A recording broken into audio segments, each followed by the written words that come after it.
The restaurant buzzed with quiet conversations and the soft clink of glasses, but Table 7 felt painfully silent.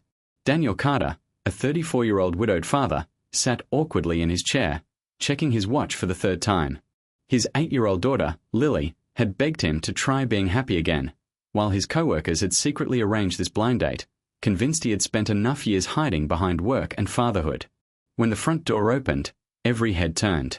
A young woman walked in, wearing a simple navy blue dress and carrying herself with quiet dignity. She was noticeably overweight, and Daniel immediately noticed something else: the whispers. A few people exchanged amused smiles. One man nudged his friend and muttered, "Looks like someone played a cruel joke."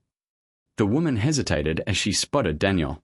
Her eyes revealed years of practiced disappointment, as though she already expected rejection before saying a single word. She approached slowly. "Hi, I'm Emily." Daniel stood immediately and smiled warmly. "You must be Emily. It's really nice to meet you." He pulled out her chair before she could sit. Across the room, several co-workers who had secretly organized the date watched eagerly. They expected Daniel to invent an excuse and leave after 5 minutes. Instead, he asked, "Would you like sparkling water or regular?" Emily looked surprised. "You're staying?" Daniel laughed softly. "I came here to meet a person, not a number on a scale." For the first time that evening, Emily smiled. As dinner arrived, the conversation flowed naturally. Emily spoke about teaching music at an elementary school. Daniel shared funny stories about Lily's endless curiosity and how she believed pancakes tasted better when shaped like dinosaurs. Minutes turned into an hour. Laughter replaced awkward silence. Nearby diners began noticing something unusual. Daniel never once looked embarrassed. He wasn't pretending to enjoy himself. He genuinely listened, laughed, and admired Emily's stories. Finally, Emily sighed. "I should probably thank you." Daniel tilted his head. "For what?" "For not running away." His smile faded. "Has that happened?" She nodded. 3 times. Daniel remained quiet. "One man saw me through the restaurant window and texted that he had an emergency. Another actually laughed and left before introducing himself." She tried to laugh along, but her voice cracked. "I've gotten used to being the joke." Daniel leaned forward. "You know what I see." Emily shook her head.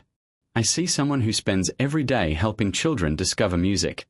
I see someone who's brave enough to keep believing people deserve another chance after being hurt over and over." Her eyes began filling with tears. "I don't see your weight before I see your kindness." The restaurant had grown strangely quiet. Even the co-workers watching from another table stopped smiling. Daniel continued gently. "My daughter asked me something last week." "What was it?" "She asked why grown-ups spend so much time judging each other instead of getting to know each other." Emily wiped away a tear. "I didn't know how to answer." Daniel looked around the room. Maybe because judging is easy. His voice wasn't loud, but somehow everyone could hear him. Real courage is choosing to see someone's heart before you decide their worth. The words settled over the restaurant like complete silence. One of Daniel's co-workers slowly lowered his eyes, realizing the blind date had never been meant as kindness. They had expected entertainment. They had assumed Daniel would reject Emily simply because of her appearance. Instead, they had become the ones exposed. Emily whispered, "Do you really mean all that?" Daniel smiled. "My wife taught me something before she passed away." He paused for a moment. "She said beauty is the only gift that time always steals. Character is the one thing that grows more beautiful every year." Emily couldn't stop the tears anymore. "No one's ever said something like that to me." Daniel chuckled. "Then a lot of people have missed the chance to know someone wonderful." At that moment, Daniel's phone buzzed. It was a video message from Lily. He pressed play. "Daddy, did your friend come? If she's nice, tell her she can have one of my cookies. But only one, because they're really good." Emily laughed through her tears. "I already like your daughter. And she'd probably like you."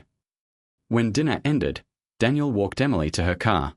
Before getting inside, she looked at him. "I almost cancelled tonight." "I'm glad you didn't." "So am I." As she drove away, Daniel noticed several people leaving the restaurant with thoughtful expressions instead of amused ones. The co-workers who had planned the blind date quietly apologized before heading home, ashamed of what they had expected. That evening wasn't remembered because a single father accepted a blind date with an obese woman. It was remembered because one man's simple words reminded an entire room that every human being deserves to be seen with respect before being judged by appearance. And sometimes, the kindest hearts are found where the world never bothered to look.